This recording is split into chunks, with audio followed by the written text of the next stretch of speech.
Hello and welcome to this UniTaster On Demand event today. My name is John. I'm here from UniTasterDays. It's my job to introduce the event and introduce our speaker.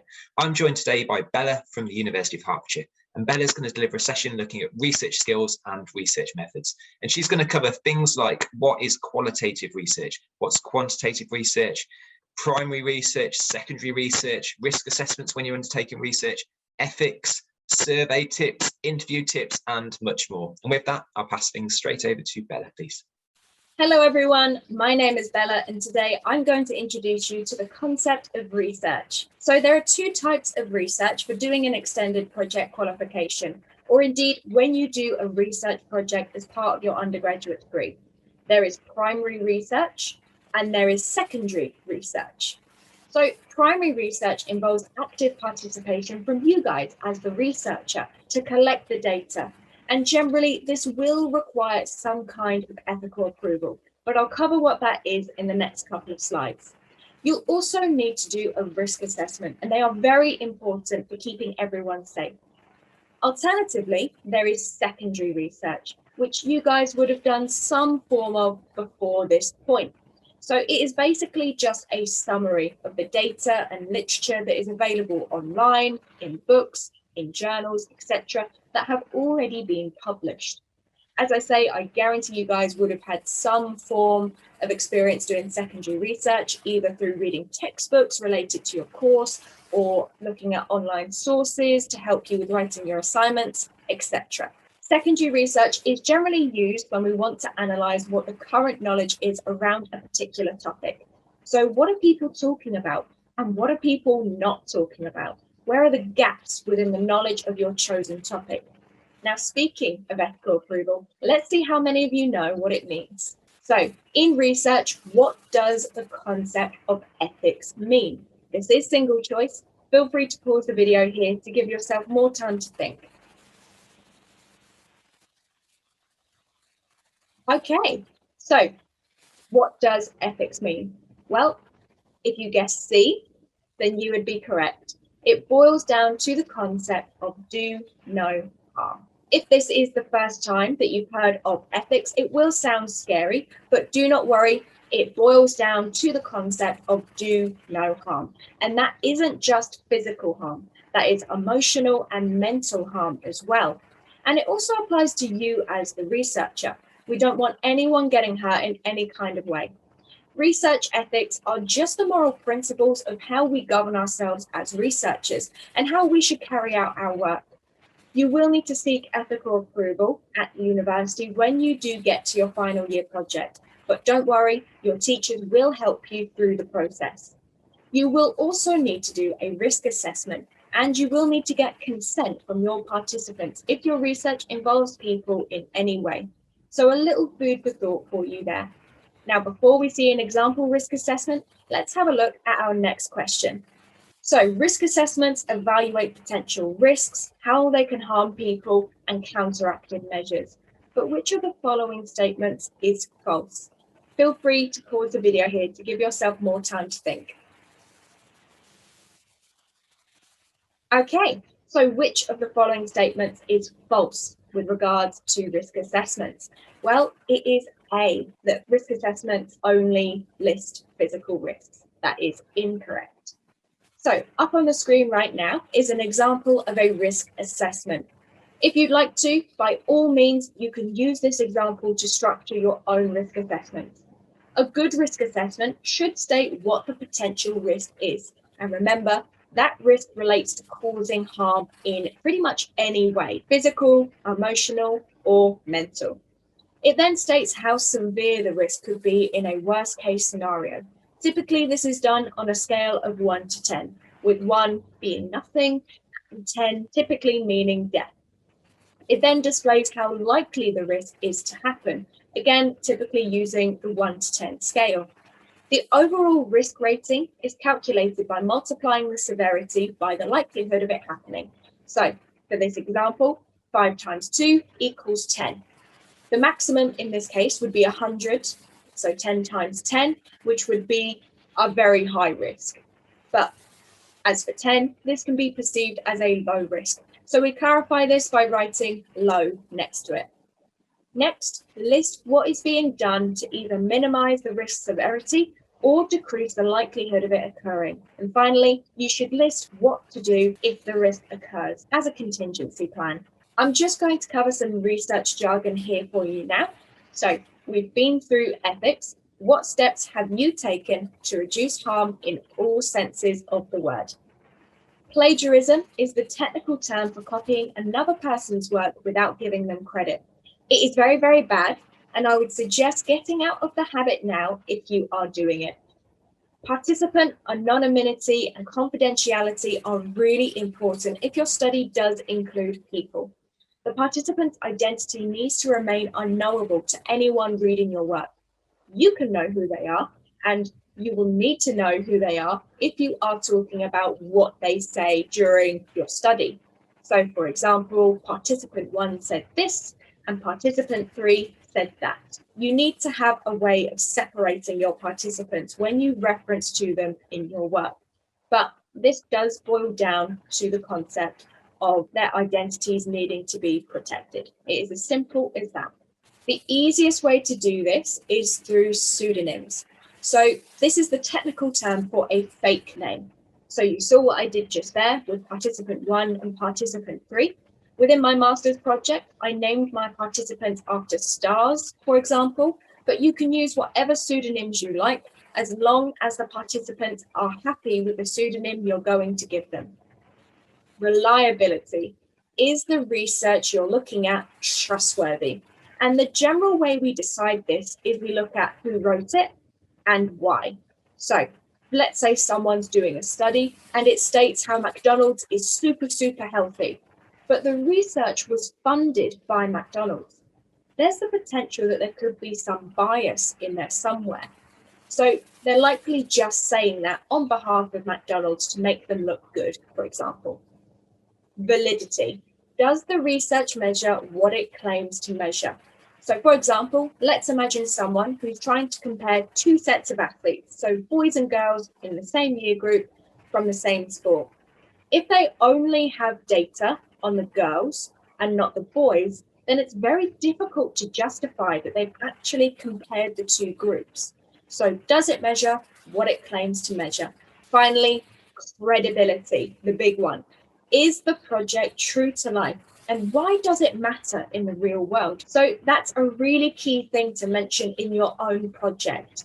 How does it matter in the real world? And what's the bigger picture?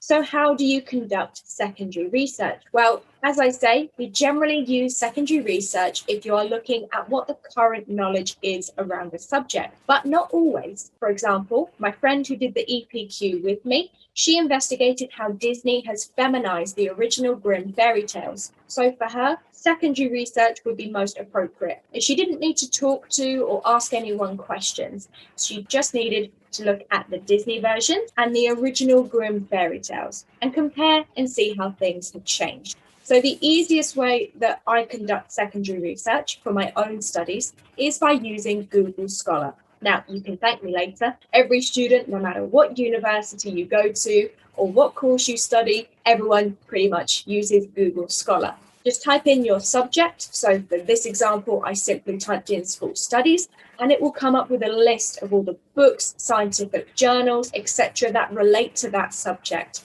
Go and have a read of them. Most of them are free to view. So it is definitely a resource worth checking out. You can also filter by the year of publication. So if you are looking to keep your project up to date, I would suggest looking no further back than 10 to 15 years. The reason being is that a lot can happen in that time. So if your sources are older than 10 to 15 years, it can be hard to justify how they are still relevant to the present day. However, if you can justify how they are still relevant to your project, or if you're looking at a particular time frame in the past, then go ahead and use them. Ignore what I'm saying. So hopefully this gives you a great starting place if you are considering secondary research as your primary data collection method. There are two methodologies or ways of thinking that are used within primary research. I wouldn't be surprised if you haven't heard of them, but we are going to go through them now. So the term methodology that I just used there, a methodology just provides you with a framework to follow. So depending on what you are going to investigate will depend on which methodology you use. So think of methodologies as the what. What are you investigating? So both of these that I'm about to cover are both primary research. So beginning with quantitative. I've always associated it with the word quantity. It's large scale. If you're looking to generalize your data, then it is a great way to do so. And it's also relatively easy to compare two groups of people. Next is qualitative. I've always associated this with the word quality. It is this methodology that I use for my final year project and for my master's, because that's just the methodology that best suited what I was investigating. So it is smaller scale, but it focuses more on the points of view, the opinions, feelings, and emotions of your participants, which means it's unique to the participants that you're asking the opinions of. So it is difficult to generalize it. So moving on from that to the methods. So methodologies are the what, methods are the how. So with quantitative, quantity, how are you going to collect your data? Well, with questionnaires, so surveys and scales, things that are easy to get to a lot of people very quickly. And obviously, you can generalize your data by using questionnaires. So for example, if everyone answers the same questionnaire, then you can easily convert that into numbers and graphs for analysis. But we will be going on to that a little later on. If you are looking at qualitative, then you'll be looking more at interviews and focus groups, which is just another form of interviews, to get the views of your participants and to understand what their feelings, emotions, and opinions are about that particular topic. Don't get me wrong, you could do that with quantitative, but it would be much more difficult to do because your participants can only answer the questions that they have been given in the questionnaire or survey. Alternatively, you could do a combination of both. You could do one part of your project that is quantitative to get a sum of data, and then you could choose to do something qualitative and do interviews or focus groups. Again, it completely depends on what you are planning to investigate. I use qualitative for my master's as I was asking student athletes about their experiences of stress. So what were the stresses for them at that point in time? What did they find stressful and how did they come over it? I couldn't really find that out by a questionnaire, and that would have been really difficult and very tedious to do. An interview would cover everything a lot more effectively. So for my master's, what I was investigating, I would need to use the qualitative methods and methodology. So hopefully that gives you an idea of what kind of things are appropriate for each methodology and method. Before we move on, let's have a look at some example projects. So Charlie wants to investigate if some fingerprint patterns are more common in females than males. Which methodology would suit their research proposal best? So feel free to pause the video to give yourself a little more time to think. Okay, so in this instance, Charlie wants to investigate fingerprint patterns. They don't need to ask anyone about opinions or feelings or emotions. So for this, I would be likely to suggest the quantitative methodology. They would still need to do a risk assessment and they would still need to do a consent form because they obviously need to get fingerprints from people, but it would follow the more quantitative methodology. So on to the next example. So Jazz would like to investigate what feelings students have after completing an exam. Which methodology would suit their research proposal best? Feel free to pause the video to give yourself more time to think.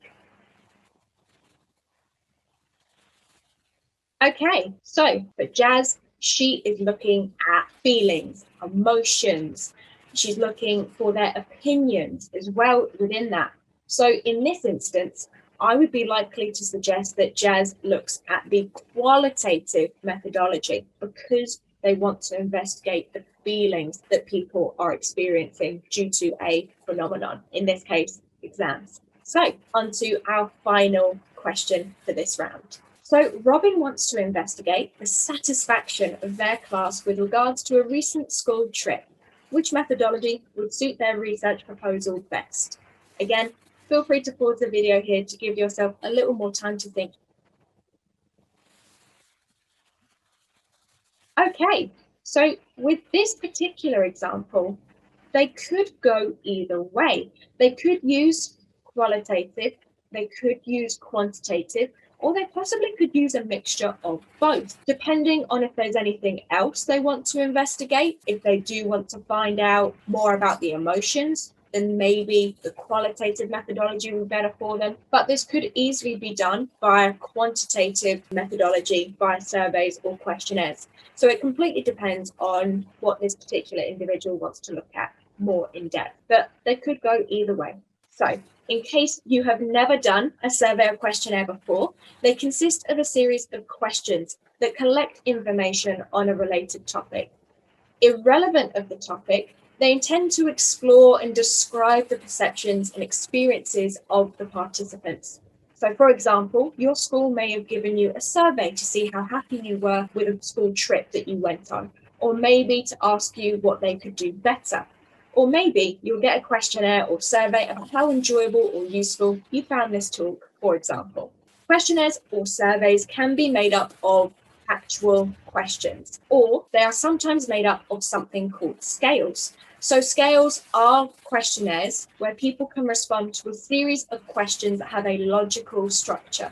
And there are 3 types of scales that are commonly used within questionnaires. And you can see an example of each of them up on the screen right now. So the Likert scale gives participants the opportunity to voice their opinions. How much do they agree or disagree with the statement or question that you are asking them? Ranking scales can be used in a variety of ways. On this one, we are asking for your top 3 flavors of ice cream. So in that instance, your participants could tick the 3 that they prefer. Alternatively, you could ask them to rank them in order of preference. So you could ask your participants to give their favorite flavor of ice cream a score of 5, all the way down to their least favorite flavor and giving it a score of 1. And then from all the data you collect, whichever flavor has the most points, you know that is the overall favorite flavor of ice cream. Finally, there is the rating scale, which is really useful for participants to tell you their opinions. It is similar to the Likert scale, but generally it asks participants about how they feel rather than how much they agree or disagree with something.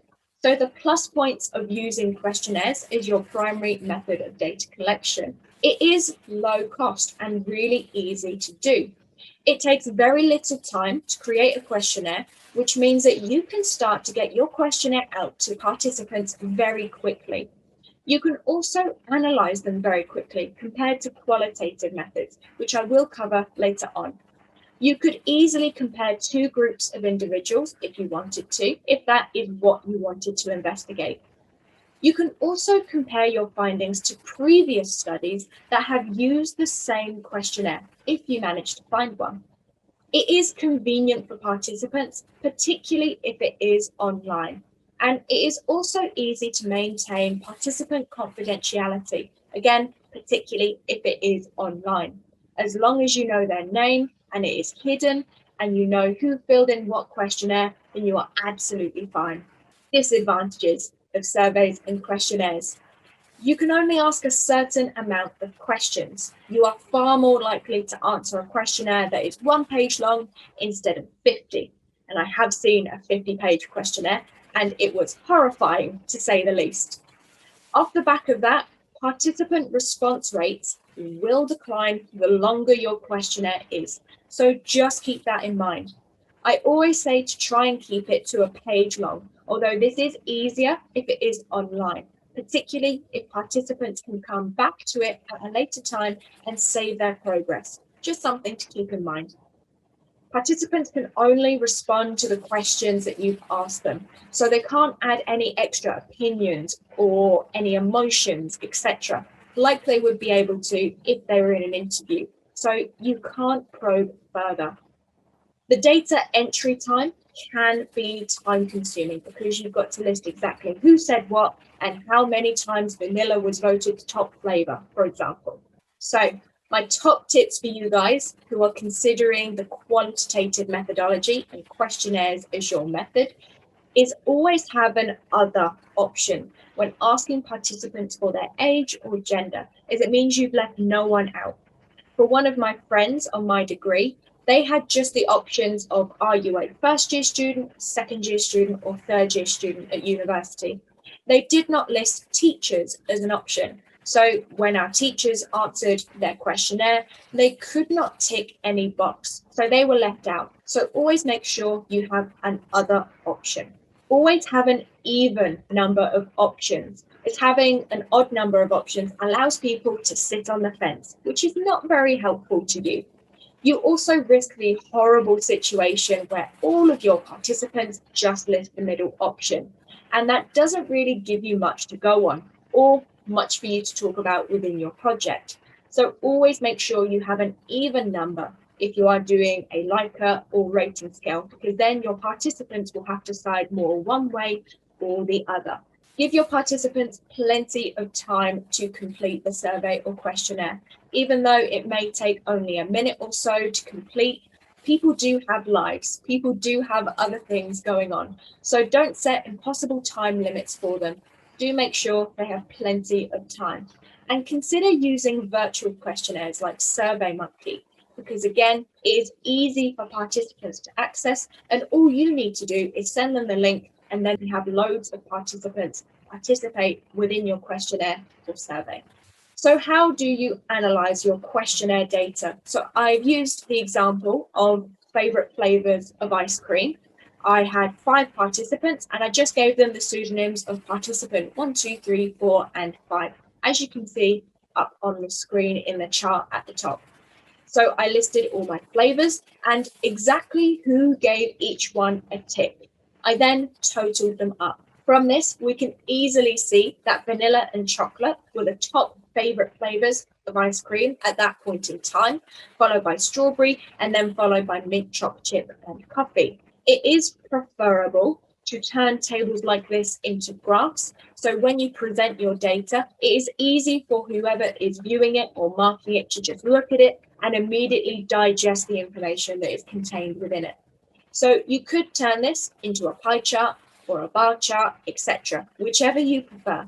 So if we look at the pie chart, we can easily see that again, vanilla and chocolate have the biggest chunks, so they are the most preferred flavors, followed by strawberry, and then we can also see that coffee and mint chocolate chip have the smallest chunks of the pie chart.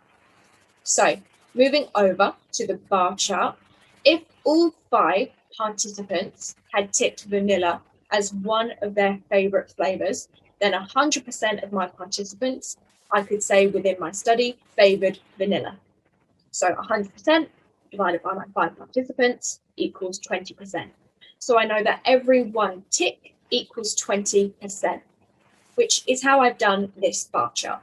So 80% of my participants agree that their favorite flavors are vanilla and chocolate, whereas 60% said that strawberry was one of their favorites, and then again, mint chocolate chip and coffee were at 40%.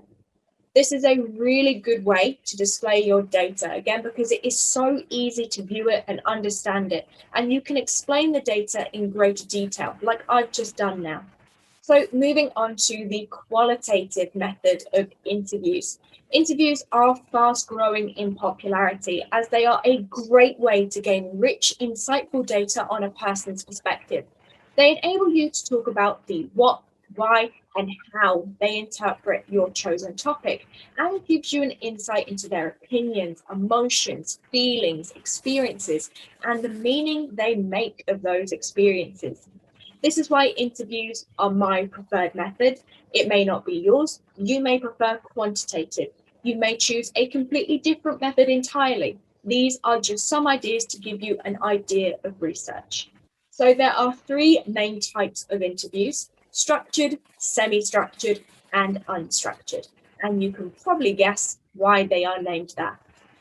Structured is very similar to questionnaires in that you have a set list of questions that you ask your participants and they answer them, but you can't ask any more than that. You can only ask what is on your question sheet. You can't probe any further. So it is great if you are on a deadline, as it means that you won't deviate from your questions. And it also gives the participants the opportunity to give as much information as they like. It also allows them the ability to seek clarification if they don't quite understand a question, whereas in a questionnaire, they're kind of on their own. Semi-structured is similar to unstructured, but this allows you to probe.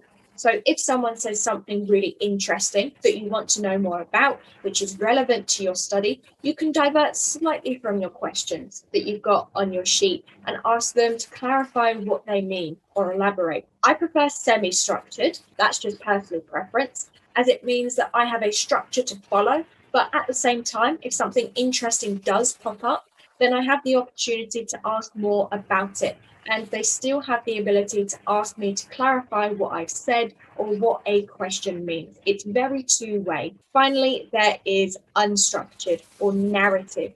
And this is where you have a topic in mind, but it's more like a conversation between yourself and the participant.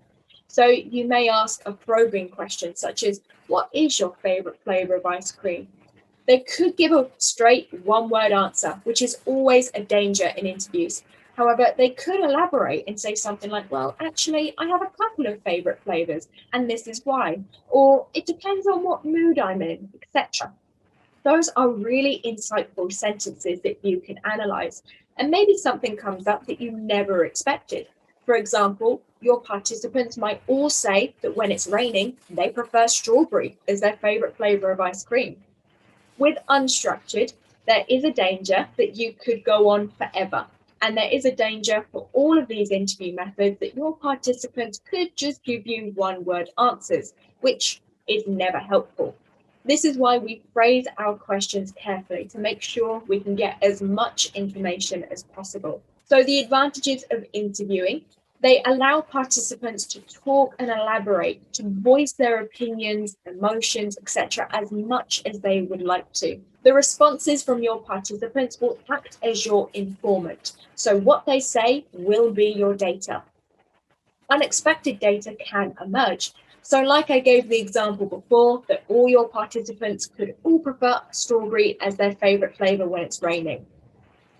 It gives you the opportunity to investigate your target group that may not be able to complete other forms of data collection.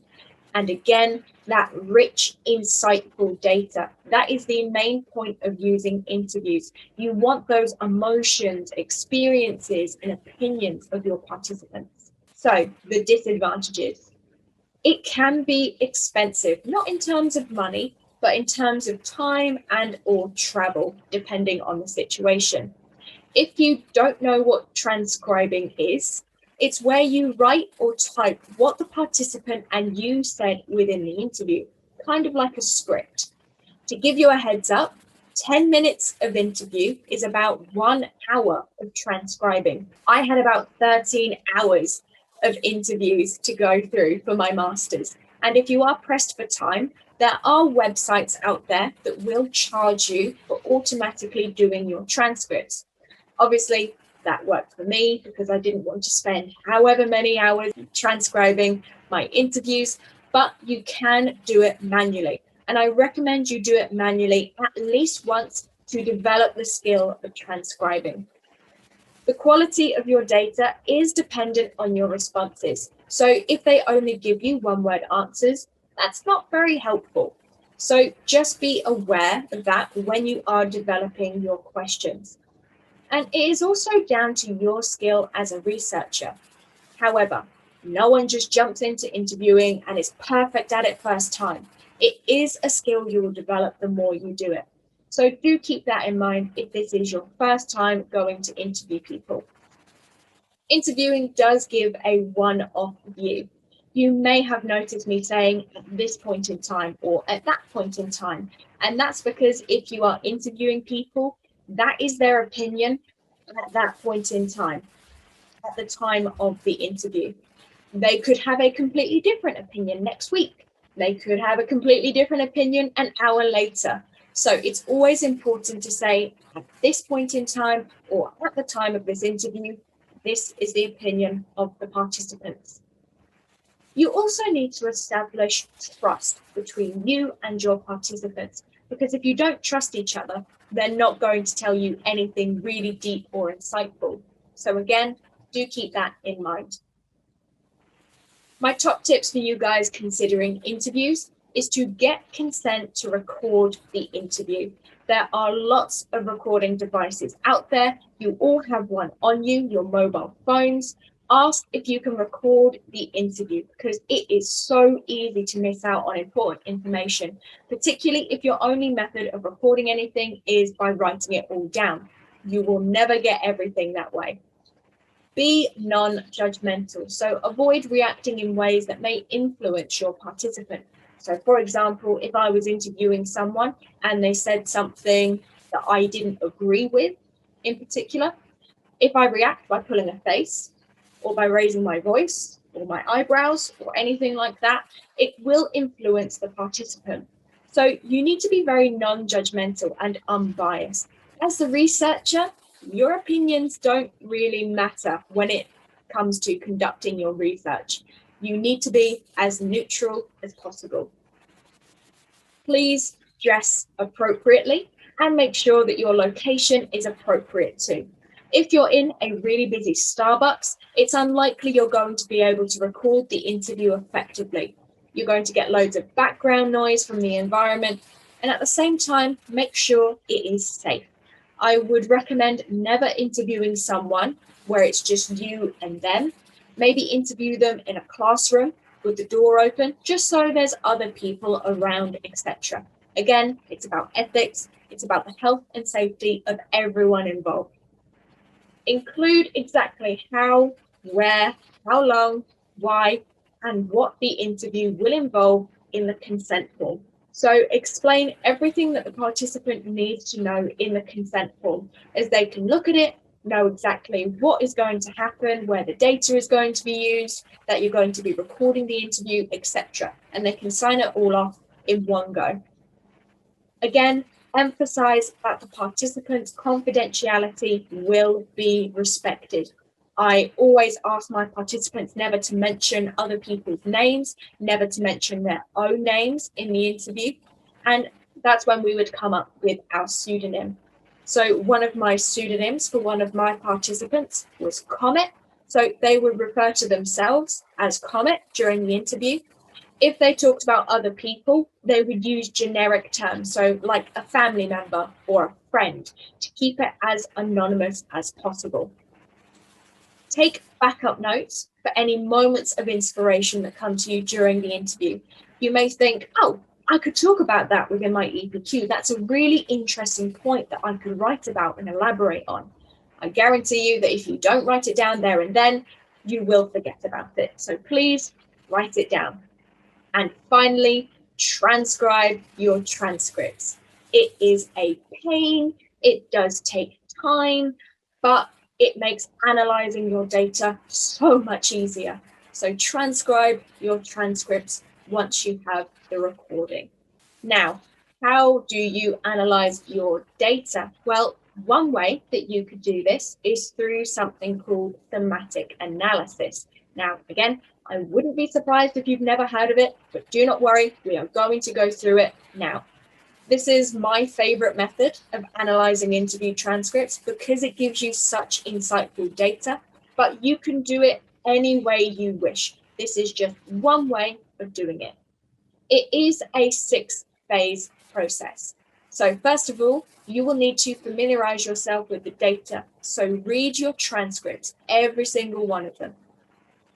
After you have read them, go back and read them again. But this time, take a highlighter or whichever way you prefer to do it, if that's stickers, note-taking, etc. And look out for anything that jumps out at you that could be a potential theme.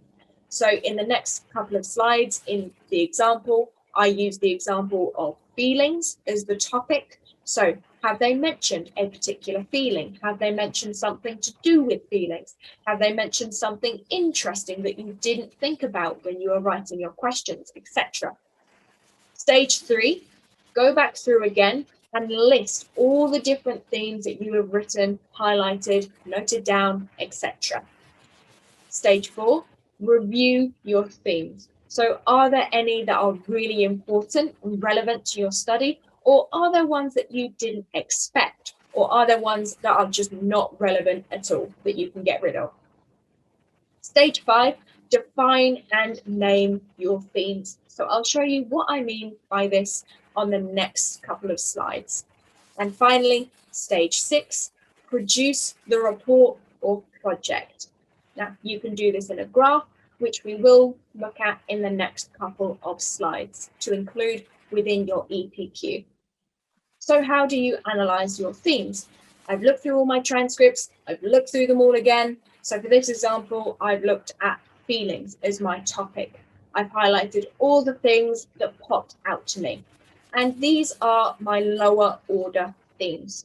So these are the themes that I just found in my transcripts. So participants mentioned being happy, excited, joy, anger, anxious, and sadness. So these are my lower order themes. After that, I have listed my 6 participants for this study and how many times each of them mentioned and contributed to a particular lower order theme. So this allows you to analyze if one participant contributed to just one theme. If so, then you can talk about that within your study. So your 6 participants and who mentioned or contributed to each theme. And this will come in really handy in the next couple of steps, and I'll show you why. So these are my lower order themes, and we can break these down into 2 main themes. So we can break them down into positive feelings and negative feelings, and these will be my higher order themes. And then the overarching theme of all of this data, or the global theme as it's called, would be feelings. So hopefully this makes sense. And again, this is just one way that you could analyze your data from interviews. You could do it another way. You could do it as a normal chart like this, for example. So we can still see that we have our lower order themes, we still have our 2 higher order themes, and we still have our global theme. If you wanted to take this a step further, however, you could do it this way. Now, this is what I did for my final year project and for my master's. Now, don't panic. This is exactly the same chart as was on the previous slide with only 2 additions. So we can still see that we have our overarching theme of feelings, the 2 higher order themes of positive and negative, and then the lower order themes of all the different emotions. You'll see that there is a number underneath each of them, and that's called a meaning unit. And what that means is that is just the technical term for how many times a particular theme has been mentioned or how frequently it has been mentioned.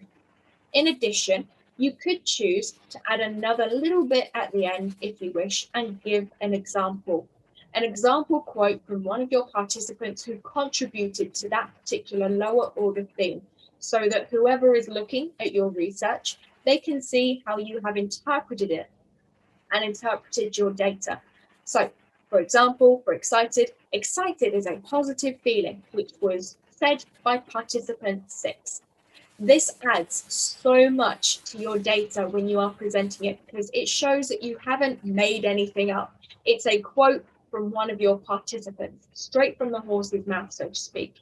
It adds that credibility of how it relates to the real world, and it proves that you are being both valid and reliable.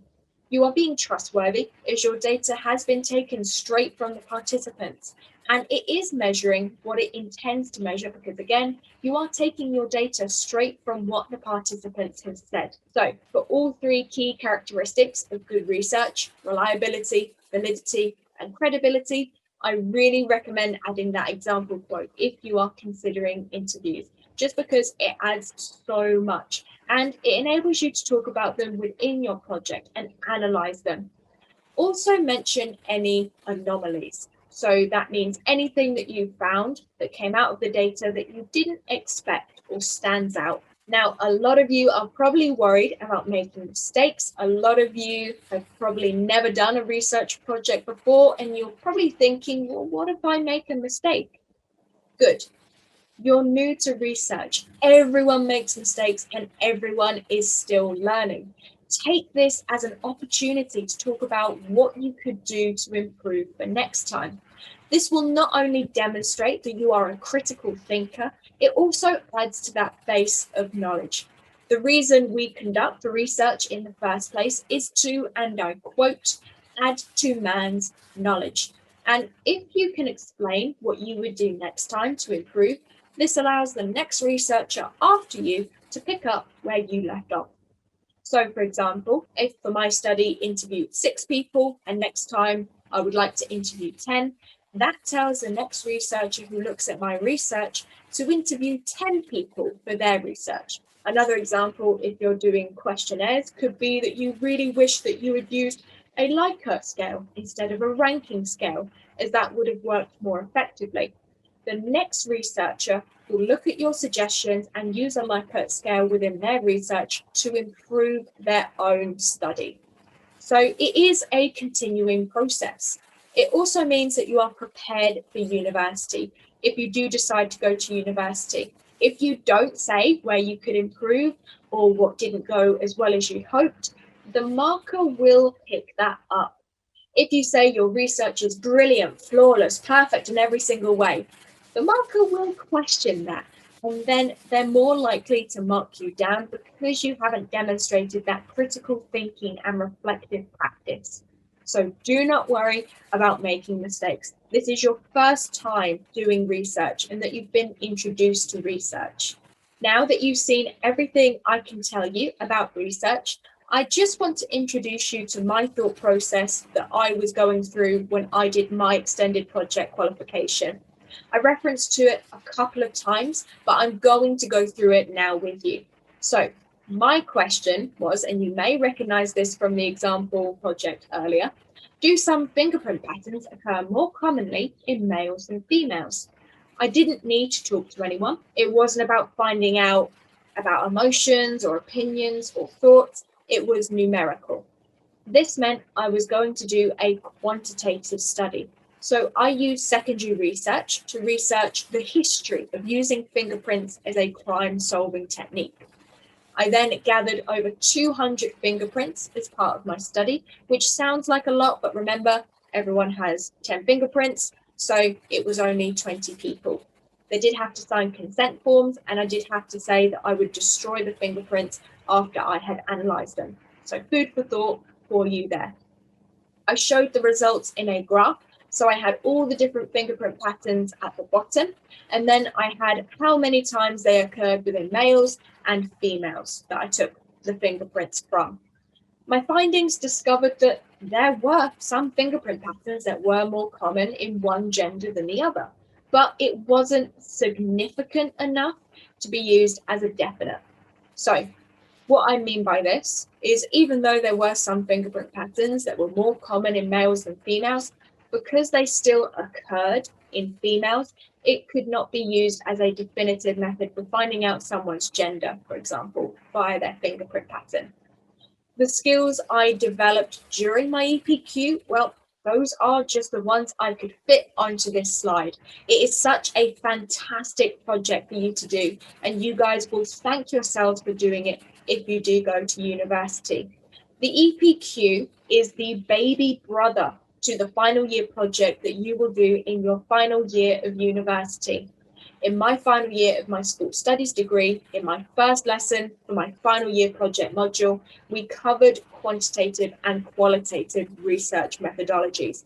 All of my friends around me looked blankly at the screen, but because I had done the EPQ, I had already been introduced to these concepts. I knew about ethics, I knew about doing a risk assessment, I knew about asking for consent, and they seem like really basic things. But if you have never done them before, it can be really daunting. However, because you guys are hopefully doing the EPQ and listening to this talk, you guys will thank yourselves. And I was about 10 steps ahead of everyone else in my class because I had done the EPQ. So my general tips to you guys, so it doesn't matter if you are doing a quantitative or a qualitative project, or if you're doing interviews or questionnaires, this is applicable to everyone. Give yourself plenty of time and get started as soon as possible. You do not want it to be a last-minute rush. Please do pace yourself and do a little bit every day, but give yourself plenty of time. Make sure you can actually conduct your research. So if you want to interview a particular person or a particular group of people, make sure that you can interview them. Obviously, with the whole COVID-19 pandemic, a lot of people and a lot of friends of mine who are still at university have had to change their research project ideas. For example, a lot of them had to change their interview plan to being over Zoom, or if they were doing questionnaires, they had to change it so they were doing it online rather than handing them a physical questionnaire. But they still had to update their consent forms to reflect this. Once you guys have your question and once you've got your methodology figured out and the method you're going to use, get your ethics done as soon as possible. I don't know what the ethical approval process is like at your school. It may be just talking to your teacher and explaining what you plan to do, but make sure you do get approval from your teacher as soon as possible. If you are confused or stuck, please ask your teacher for help. That is what they are there for. Sticking your head in the sand is not going to help you in any way, shape, or form. It is just going to waste time. So if you are stuck or confused, ask your teacher for help as soon as you can. Remember that you're still learning. Don't be worried about making mistakes. Just write about what happened and how you would improve the next time, or how you could have prevented it, as the case may be. Even though I have done my master's, I know for a fact that there are mistakes in my final dissertation. No one is perfect, and flawless research is impossible. So just tell us how you will improve for next time. Great places to start if you do want to find out a little bit more about each of the methods or a little bit more about secondary research. These are places that I personally found very useful when I was looking at my research project ideas. So hopefully they will be useful for you too. Before we finish up, I have one final question for you. So if you are doing a project, which methodology do you think would be best for your project? Have a think about that and think about what you would like to investigate and the best way of achieving it. Only you can choose what is best for your project. And that is all from me. I appreciate that we have covered a lot of information during this talk. If you have any questions, you can email us at readyforuni@hearts.ac.uk. Thank you so much for listening, and I wish you all the absolute best of luck with your future projects. Take care. Bye-bye.